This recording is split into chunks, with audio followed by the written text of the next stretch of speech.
Isabelle Dahan, fondatrice de monimmeuble.com, votre magazine de la copropriété. Un grand bonjour à tous les auditeurs et auditrices de Radio Imo.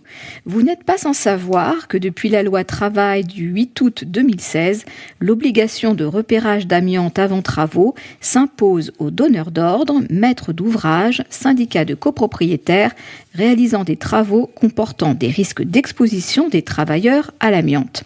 Cette obligation devait entrer en vigueur au 1er octobre 2018 et a été finalement repoussée sans plus de précision. La bonne nouvelle, c'est qu'un décret est paru très récemment au journal officiel du 30 mars 2019 pour fixer le nouveau calendrier, et cela pour 6 domaines d'activité. Mais de quoi s'agit-il exactement ? Il n'existe pas de document qui précise la présence ou non d'amiante dans un immeuble. Cette information n'est connue qu'à l'issue d'un repérage spécifique et la plupart du temps, c'est en cours de travaux que l'on fait la découverte de l'amiante sur le chantier. Et là, c'est la catastrophe, car on doit tout arrêter et prendre les précautions qui s'imposent pour les ouvriers, avec pour effet d'entraîner d'importants surcoûts qui n'avaient pas été budgétés. L'entreprise qui va réaliser les travaux devra donc procéder à l'évaluation des risques professionnels afin d'ajuster les protections collectives et individuelles de ses travailleurs. C'est là qu'intervient l'obligation de repérage d'amiante avant travaux, imposée par la loi travail du 8 août 2016. Car pour évaluer les risques d'exposition des travailleurs, il faut au préalable avoir procédé à la recherche de présence d'amiante. C'est le donneur d'ordre, le maître d'ouvrage ou le propriétaire d'immeuble qui devra s'en charger. Aussi, selon le Code du travail, cette recherche donne lieu à un document mentionnant le cas échéant la présence, la nature et la localisation de matériaux ou de produits contenant de l'amiante. Ce document est joint au document de la consultation remis aux entreprises candidates ou transmis aux entreprises envisageant de réaliser l'opération.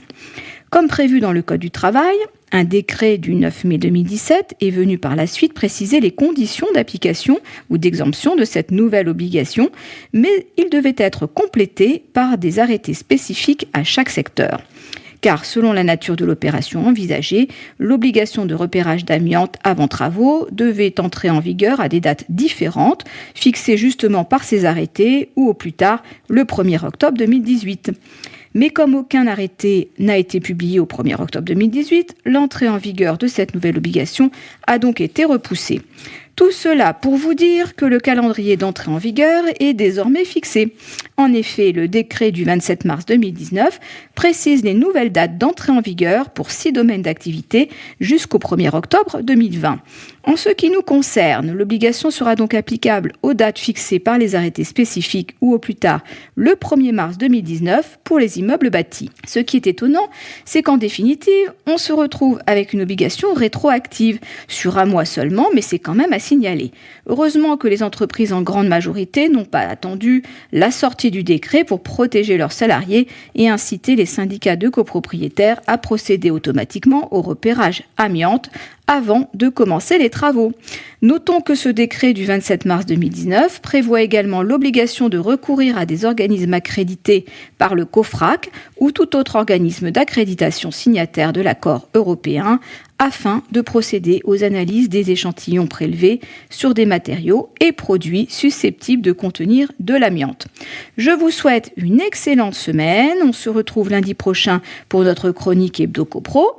D'ici là, portez-vous bien et continuez de nous suivre sur monimmeuble.com. Isabelle Dahan, fondatrice de monimmeuble.com, votre magazine de la copropriété.